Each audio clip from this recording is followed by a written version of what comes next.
Hello all. So आपली जी series चालू आहे डे ऑफ द कॉन्सेप्ट, आपण थर्ड सिरीज कडे जात आहोत. What is mean by debit and credit. हा सुद्धा जो पॉइंट आहे हा बऱ्याच वेळी इंटरव्ह्यूला विचारला जातो ऍज अ कॉमर्स स्टुडंट. याचा आन्सर आपल्याला माहित असायला हवं. What is mean by debit and what is mean by credit.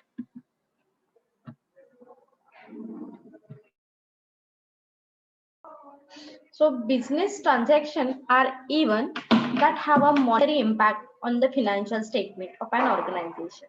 So पहिल्यांदा आपण business transaction कशाला म्हणतात ते बघूया. So business transactions are events that have a monetary impact on the financial statement of an organization. When accounting for these transactions, we record number in two accounts, where the debit column on the left side and the credit column on the right side. Okay. So जे transaction आहे हे generally आपण दोन part मध्ये divide करतो, जे की असणार आहे डेबिट ट्रान्झॅक्शन आणि क्रेडिट ट्रान्झॅक्शन. आणि ट्रान्झॅक्शन म्हणजे जर तुम्हाला कोणी विचारलं तर काय सांगाल? Transaction are even that have a monetary impact. ज्या ट्रान्झॅक्शनचा मॉनिटरी इम्पॅक्ट होतो त्या ट्रान्झॅक्शनला financial statement sorry business transaction असं आपण म्हणू शकतो. So transaction divided into two part, debit side or credit side. So debit म्हणजे काय बघा. A debit is an accounting entry that either increase an asset or expenses account or decrease a liability or equity account. It is the position to the left in the accounting entry. Okay. So काय म्हणायचं आहे आपल्याला? Debit म्हणजे काय? Debit is a accounting entry. पहिली गोष्ट काय लक्षात ठेवाल? Debit is an accounting entry that either increase an asset.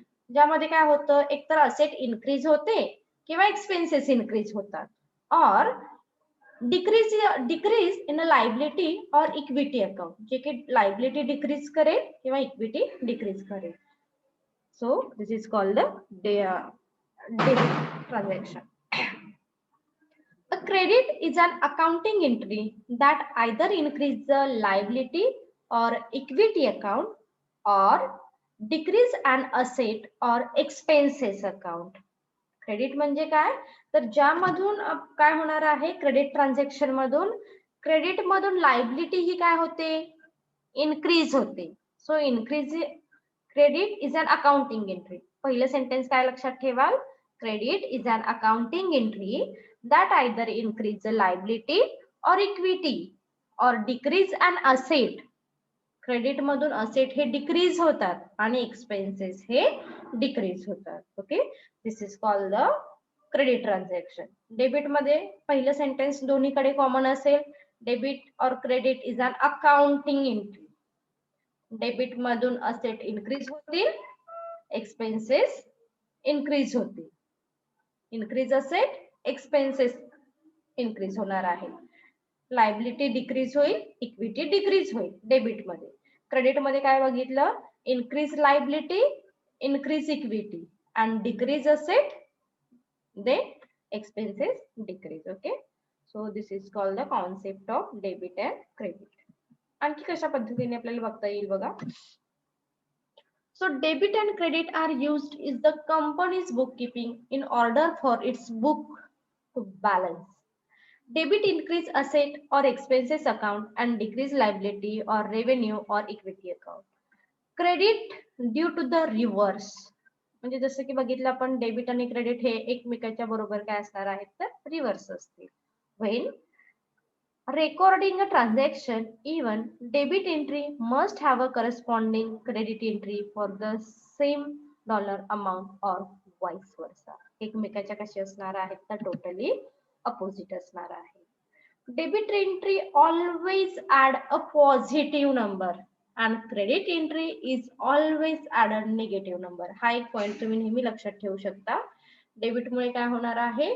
Positive number हा ऍड होणार आहे आणि क्रेडिट मुळे नेहमीच निगेटिव्ह नंबर हा ऍड होणार आहे. Even those positive and negative are not used in the actual journal entry. For placement, debit is always position at the left side on the entry. जसं की आपण चार्ट मध्ये बघितलं. सो डेबिट काय असणार आहे तुमच्या लेफ्ट साइडला असेल आणि क्रेडिट असणार आहे तुमच्या राईट साइडला. अ डेबिट इनक्रीज असेल for expenses account and decrease liability and revenue of equity account. The credit is always positioned on the right side of the entry to increase liability, revenue or equity account and decrease the asset or expenses account. So इथे काही example दिलेले आहेत. Asset account, a debit increase the balance and credit decrease the balance. Liability, a debit increase the balance and credit increase the balance. Equity account, a debit decrease the balance and credit increase the balance. A revenue account, a debit decrease the balance and credit increase the balance. Expenses account, a debit increase the balance and credit increase the balance. Gain account, a debit decrease the balance and credit increase the balance. And last, loss account, that means a debit increase the balance and credit decrease the balance. So हा जो basic difference आहे, what is debit and what is credit, हा तुमच्या लक्षात राहू दे. Okay, so simple thing काय लक्षात ठेवाल, debit is the accounting entry और credit is the accounting entry. त्याचं पोस्टिंग कुठे कोणत्या साईडला होतं हे लक्षात राहू दे. डेबिटचं होणार आहे तुमच्या लेफ्ट साईडला, क्रेडिटचं होणार आहे तुमच्या राईट साईडला.